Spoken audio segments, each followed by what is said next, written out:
anything wrong.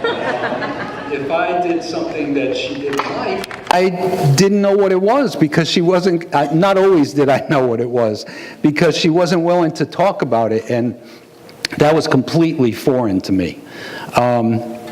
So those were the kinds of differences that we came to the marriage with in communication.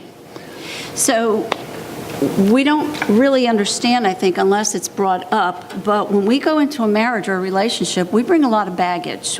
We can have, everybody has their own set of stuff that they bring with them, and I thought I had the perfect upbringing, the perfect family, but communication is critical. It's survival to the marriage. So you have to choose to love somebody and respect each other for whatever our issues are. So, and since I didn't know how to talk about things, it was becoming very crucial that we figure out what it is and how to work through it. So Celebrate Recovery program was instrumental in helping me and helping us. And I've got to say that John was always supportive. We talked about it, we cried through it. He loved and respected me through all these issues. And at one point he even said, "Are you sure you want to go through with this?" Because it was really tearing me up. You know, when you start digging really deep, you start finding a lot of junk in there that you have to get rid of. You don't know how to do it, but you know you've got to do it if you're going to get through that dark tunnel out back into the light. So with his love and support and respect, praise God, through His grace and mercy, we got through a major issue, but it also taught us that communication is so, so important. One of the issues in respect is yielding to your spouse's difference. And so, talking about house guests. House guests, yeah. Well, again, see, I'm the middle of three children. And so my oldest sister, she was the first of the three. She had Down syndrome. She was born first, and a year and a half later was me, and then 6 years later, my brother. And so we grew up in an Italian home, Catholic home, being a female, being in the middle. So there were a lot of strikes going on there. But nonetheless, going back, my sister's dead a few years now, so it would have been back about, I was born in 50, she was born in 48. So now you go back that many years, having mentally handicapped or some kind of disability, society was very different in how they responded to that or how that was accepted, if it was accepted. So my mom, out of her love and protection for my sister, became very protective, in fact, overly protective, which then spilled over to us. So when we had celebrations, whether they were birthdays or a holiday or some kind of event that was to be celebrated, it was just us. And it was very unusual.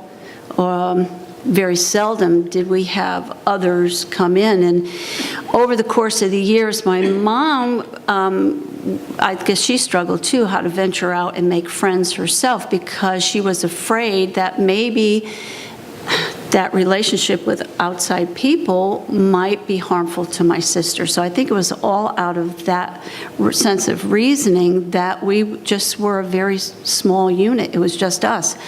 So very seldom was there company in our house. Now, on the reverse side of that, I grew up in a family where we had an open house policy. I could bring friends over whenever I wanted. There was never a question. My mom never knew how many people were going to be there for dinner. She didn't know if she was going to find somebody sleeping on the living room floor in the morning. We just had an open door. I don't even know if we locked our doors back then. And what brought it to the front when we got married, I don't think we were married 2 weeks. 2 weeks back from our honeymoon. And I will never forget this. I came home on a Friday night, and I had seen a good friend of mine who I'd gone to high school with. And I came home to Marietta, and I said, "Oh, by the way," now I got home about 5 o'clock. I said, "Oh, by the way, CJ and Debbie are coming over tonight." And she said, what? Well, what do you mean you're coming over tonight? I don't have anything prepared. The house is, now you have to, those of you who've been to our house know my wife is meticulous about the house. It's immaculate. She has this thing about floors. I have to keep picking up my feet because she's always going over the floors. So back then, it was the same thing back then. And so to spring it on her that we were getting the company in a matter of an hour and a half, 2 hours, she thought that we needed to prepare food and make sure everything was in line, and it just put her into a panic mode. I was in a panic because I was not used to that, okay? And I paid attention to what, in growing up, not realizing how my mother responded when somebody was coming over. There was this whole regimen of things you had to do before somebody can come over. Well, I didn't have that time to prepare. We had like an hour and a half, and I'm thinking, oh my goodness, how is this going to work? Well, I had, this again was another big issue. I had no idea that was going to be something that was going to be a problem, so I said, you can't do this to me. So anyway, that was something over time we learned that we had to talk about this. Okay, so I had to give in and learn to say, yes, it's okay, because we can't not have company. He had to learn and be cooperative with me and to give me a heads up, or to just say, ask, do you think you want to have so-and-so over on such a day? And we would talk about it and check and see if it was okay. So again, out of respect for each other, out of love for each other, we realized that here was a difference, that we needed to work it out and come to some kind of middle ground that was going to work for both of us so that we'd all be happy about it. So now, if any of you have been over, you know you can ring the doorbell anytime, and sometimes those spare-of-the-moment, last-minute visits are the most fun and the most of a blessing, but I feel like I've missed out and caused John to miss out on a lot in the past by struggling so hard with that. It's almost like being paralyzed. I don't know if you've ever been there and felt that way, but it's not fun. It's not fun to feel that you should do something, you want to do something, but you physically cannot do it. And it's a terrible place to be, and it's a terrible feeling to have. But any of you who want to come over, it's okay to just ring the doorbell. You will be greeted with a smile. As long as you could get by the guardhouse. God has taken me full circle. Yeah. And Marietta talked about her line in the family, that she was a middle child. I grew up with just one brother, and my brother was born on my 4th birthday. And what? Regretted it. Way back At when, times. yeah. But we were both born on December 11th. I was born in 1949. He was born in 1953. And but when we had birthday parties, it was nothing to have 40, 50 people there. My mom would put out a buffet. We always had 2 cakes, one for me and one for my brother. And I remember my 7th birthday like it was yesterday, because my mom and dad found a bakery that baked birthday cakes in the shape of the numbers. Whatever your birthday was, they would. So I was 7 years old. I got a cake shaped in a 7, and it was really beautiful. It was about that high. And my brother got a cake shaped in the shape of a 3. And I remember to this day thinking, his cake's bigger than mine. There's more cake in his cake. But we always had huge celebrations. Holidays were always at our house. Again, a holiday dinner, if there wasn't 25 people there, somebody was missing. So we both came into the marriage in very different places. So just a little bit of family background for us. We dated from the time Marietta was, we were both 15 when we met. And I asked her to go skating. She lived not far from an ice skating rink, and I couldn't drive, so it was someplace we could walk. Well, she said, no, I can't make it. And I said, okay. And I asked her to go skating again, and she said, no, I got plans. She refused. She refused me like 3 or 4 times. What she was embarrassed to tell me was her mom and dad wouldn't let her date till she was 16 years old. And all she had to do was tell me that. So again, the communication, right? I kind of lost interest, and I said, okay, she's not interested, that's fine. So I dated a few girls, and I don't know what Marietta did, to be honest with you, but... With my parents as strict, it wasn't much. I know. You know, when my parents were pretty strict with me, too, as far as things go, but once they met Marietta's parents, they backed right off. They figured they could never hold a candle to her. Marietta had a curfew up until the night we got married, night before we got married. She had to be in the house at 11 o'clock. We dated it. We started dating when she finally called me to invite me to her prom. She went to an all-girls school. And so I was 17 at the time, she was 16. And from that point on, we dated regularly.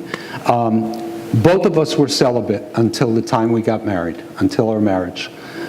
We married, as I said, November 14th, 1970.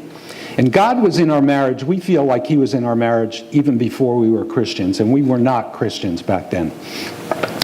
But God did get us through some really tough times. We wanted to have children right from the beginning.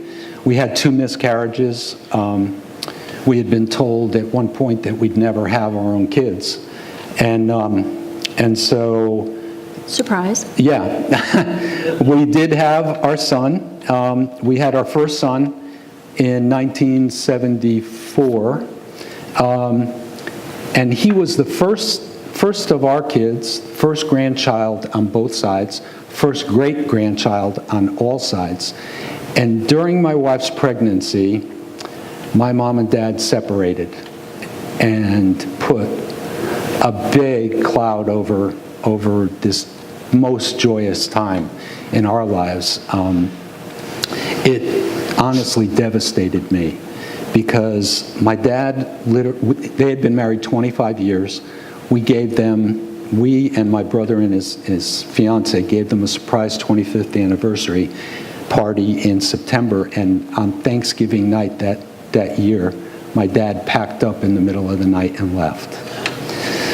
So, needless to say, the man in my life who taught me family values and told me how important it was to honor the family just devastated me. I was no good to anybody for months. But my son was born, and within a year, we had our second son. 5 days less than a year. Yeah. I will tell you that when Marietta was pregnant with Michael, who is our youngest, he said, gee, you're due at the same time as your son already that you have. He was born on January 26th. And he said, if you want, they were both C-sections. So he said, if you want, we can have your next son born on the same day. And I said, no, not even giving it a thought. He is not, everybody should have their own birthday if they have nothing else. So we had the 2 boys. We had minor financial problems like everybody who's trying to raise a couple kids, living in a house that may have been a little too big for us, but we were doing okay. But the financial issues tended to get a little stronger as we went on. So we had talked about it for a while, and I had tried everything to make extra money. I had a second job because we thought it was important for Marietta to be home with the kids. And we decided that we'd bite the bullet and I was going to go back to school. So the kids were, when the kids were in kindergarten and first grade is when I started back to college. We used to do our homework together on the dining room table. And again, having come from an open house, I was kind of the senior person in my classes. So when it came to study groups, guess where they were? At our house. And again, my wife, just like my mother, never knew who she was gonna wake up to sleeping on the floor in the living room. But it was a fun time. It was a tough time. I worked I went to school full-time days, 8 to 4, and I got a job at a gun factory that was within walking distance of the school, and I worked there from 4 in the afternoon to 2 in the morning. So Marietta and I literally did not see each other from Sunday night to Friday night. And the way, it was before cell phones and things like that, so the way we communicated is we would put sticky notes on the refrigerator and leave each other messages. So it was a tough time, but it was one of the best times, I think. Yeah. We really got closer together. We supported each other. And when I graduated, we decided we weren't going to stay in Connecticut. And so when I applied for jobs, the only place I applied was from North Carolina South. And we got a job here. That was in 1984. Kids were 9 and 10 when we moved down here. Our finances never really got much better. Our finances is the way I finally came to know the Lord. I had met somebody that I worked with. I was working at Parrott Middle School, and one of my assistant principals was a very strong Christian, but I didn't know that at the time. I just knew that he had a attitude about him that he didn't get riled about anything. He never got angry. He never got upset. He always had this calm attitude. And there were things that happened in education that would throw people off the track. And he never did that. I started talking to him. We played racquetball together after school, and gradually I got to know him better and better. He offered to do a Bible study with me, so we used to meet at 6:30 in the morning at school in his office and studied for about an hour before everybody got there. It eventually led us to take Financial Peace University from Dave Ramsey. By Dave Ramsey. Dave Ramsey. And since then, we've taught it. When we first took the class, we were $97,000 in credit card debt. I had charged college classes. I had charged everything I needed to get. And we were paying credit card bills with credit cards. So you knew eventually that was just all going to come tumbling down. So with that debt, we took University Peace, Financial Peace, and within 3 years following his guidelines, we became debt-free. And we've been that way ever since. We do not have a mortgage, we don't have any car payments, and we only use our credit card if we know we have the money to pay for it at the end of the month. We've learned to say no to things. We talk about it first, and of course, we know that we have a mutual understanding that neither of us makes a purchase if it's more than $50. Without the other one without knowing the other one knowing or talking about it, because we figure anything more than that is a pretty big issue. Yeah. At least it is to us. And so we talk about it because everything is done together. I thought we increased it to 100. No, maybe you did. That was a conversation you had in your mind. My mind, yeah. Okay. So anyway, now we teach Financial Peace, and each time we teach it, it just strengthens our... We've done it for groups, and we've done it one-on-one with individuals. Yeah. If they have come to us and said, we really need some help, can you help us? Yeah. And we're always open to that. We're open to those opportunities also. Yeah, because it's a really good opportunity for us to reach out to people too. So communication is the key with all of this. And even after almost 48 years of marriage, we still have some issues with communication. Recently, we were looking at some furniture because we had some work done in our house, and we were looking at a sofa. And I thought it was a good idea, and Marietta was kind of on the fence about it, and we went back and forth, and she said, I'm not sure, and I said, well, I think it's a good idea, and I'm not sure, and so we went back and forth, and finally I said, I was thinking, okay, this is God telling me that this is not the right thing to do. He's talking to me through Marietta. So I said, okay, let's go. We'll go home.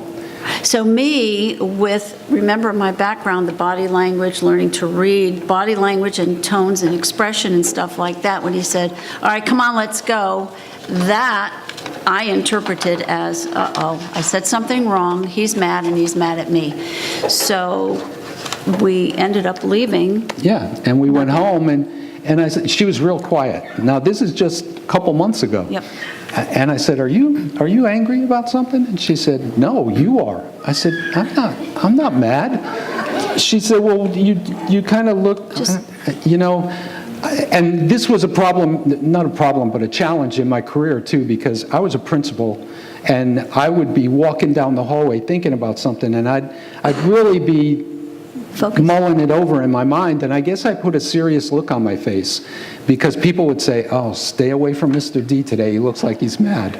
Well, very seldom was I upset about anything at work, but it just keeps, it just points out the fact that no matter how long you're married, you have to work on the issues that come up, and they do come up. We've had to carve out times for ourselves, just like the other couples have said. We need personal time for ourselves, for intimacy, and you know, people say, well, you're retired, you got all the time in the world. No, we don't. We have issues that we deal with on a daily basis. She's involved in things with other women. I'm involved in a men's group on Tuesday nights, and we were talking about marriage a couple of weeks ago, and I got to share this with you. We were talking about marriage, and I know it's hard to believe, but I'm the oldest guy in the group, okay? No. So one of the guys who's about mid-range in the age range, talking about marriage, said, well, you know, things change as you're married longer. And I looked at him, and he said, the passion goes out of your life, out of your marriage. And I said, who told you that? The passion is always there as long as you let it, as long as you nurture it, as long as you make time for each other. So don't ever let the passion go out of your life. It's there to maybe just under the surface, but what I said to him was, my wife still turns me on today the same way she did 48 years ago. So, and I think they kind of took, I think that they kind of took aback because they didn't expect me to say that. So there's surprises all the way around the line. And that's what you have to do. You have to keep the element of surprise in your marriage. So, I just want to emphasize that this effort you put in is a choice. Mm-hmm. You choose to work at being loving with each other. You choose to respect one another. You have to work at that. And it doesn't come easy. It doesn't just come automatically. It's a choice. And that's what loving each other is. You know, Jesus sacrificed everything for us. He chose and he agreed to do that. He was obedient to his Father, and it is a sacrifice, but we choose to love because he loved us first. And you choose to forgive. Marietta's had a lot more opportunity to forgive me than I have to forgive her. I don't think so. So we got to move on. What's that? So you can't really see it over there. Okay, this one says marriage is not 50-50, it's 100-100. Mm-hmm. You both have to put your all into it if it's going to... I thought you forgot. It doesn't matter, you could just show them No, now. it's okay. Key elements, Okay. key factors, that is light. Okay, key factors, keep communication open. Life is about choices, we just said that. Choose to love and respect your spouse. The one other thing that I wanted to say is, at the beginning of our marriage, what we had to learn was it was no longer an open issue for family and friends to help us decide something. Mm-hmm. I had to go to her, she had to go to me, and we both had to agree. Sometimes our friends and family didn't agree with our decisions. They weren't involved in them. And that's a big part of it, because once you start bringing another person into a marriage, you're opening yourself up to trouble. Keep a sense of humor. I mean, you got to laugh at yourself, and me especially. I have got to stand back and laugh at myself, because I've done some really stupid things over the years. And so you got to understand that sometimes that's the way we are. And celebrate your differences. It's not something to fight over. It's not something to disagree over. It's something to celebrate, because my shortcomings are taken up by my wife, and the few shortcomings that she has are taken up by me. She's got a much more difficult job. So that's it. We come back to 1 Corinthians 13, 4-7. And I think it bears repeating. Love is patient. Love is kind. It does not envy. It does not boast. It's not proud. It does not dishonor others. It is not self-serving. It's not easily angered. It keeps no record of wrongs. Love does not delight in evil, but rejoices in the truth. It always protects, always trusts, always hopes, always perseveres. I can't tell you how important my wife is to me.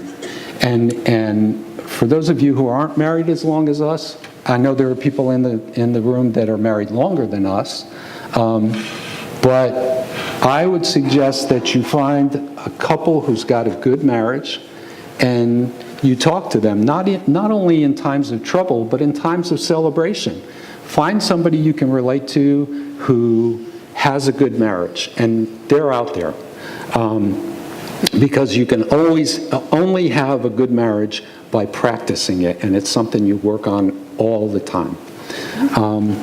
There's a song that we picked out that kind of sums up how we feel about 48 years of marriage and how we feel about each other. So I'm going to let Luke put that song up. And the lyrics are there. Pay attention to the lyrics, because they're... Those of you who are kind of from our era, if you feel like standing, clapping, and singing, go right ahead. Yeah, you'll know this song. It's a good song.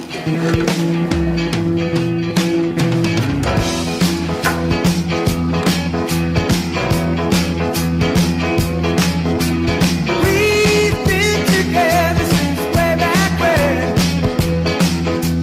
Sometimes I never want to see you again, but I want you to know, after all these years, you're still the one I want whispering in my ear. You're still the one I want to talk to in bed. Still the one that turns my head. We still have love, and you're still the one. And I look at your face every day, but I never saw it till I went away. When we were young, I just wanted to go.